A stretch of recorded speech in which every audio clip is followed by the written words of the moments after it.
My name is Brian Keegan. I'm the chairman of the National Congress on Rural Education in Canada, the 21st National Congress. Yeah. Okay. I don't trust anyone if they don't have a lot Cool with all your settings? Okay.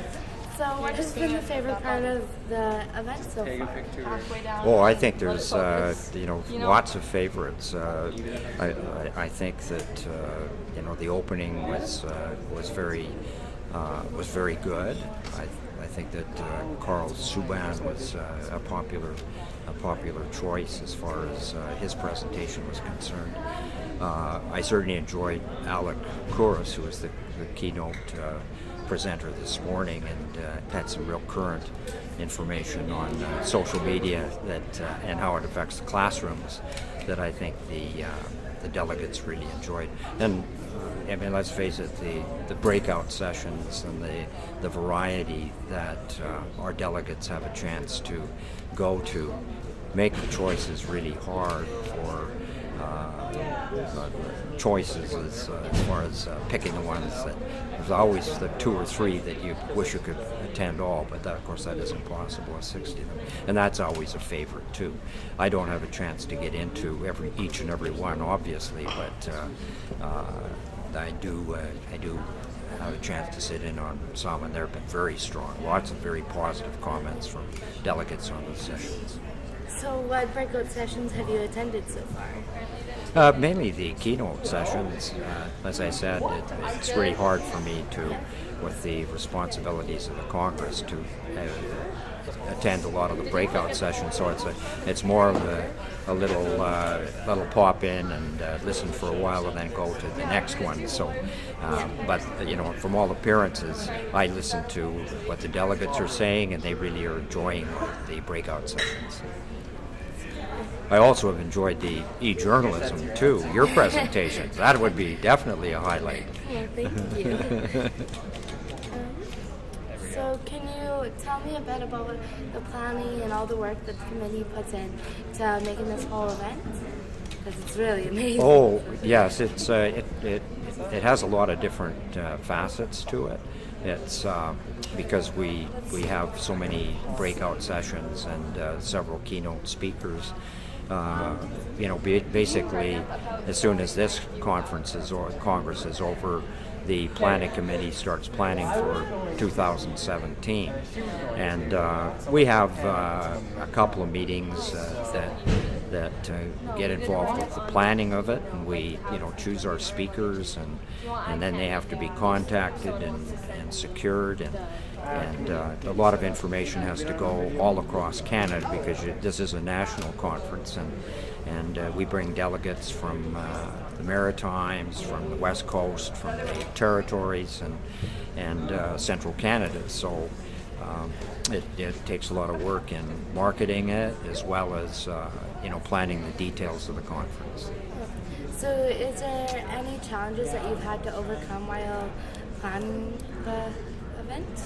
Well, I think the challenges sometimes have to do with organizing the breakout sessions and planning, organize them in such a way that people can follow a particular theme.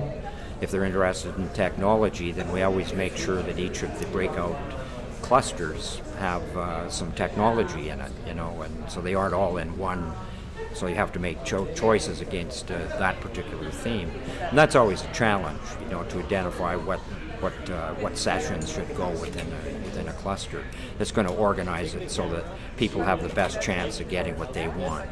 Do you have any advice for people who are planning events like this, big or small, that they could overcome some of the challenges?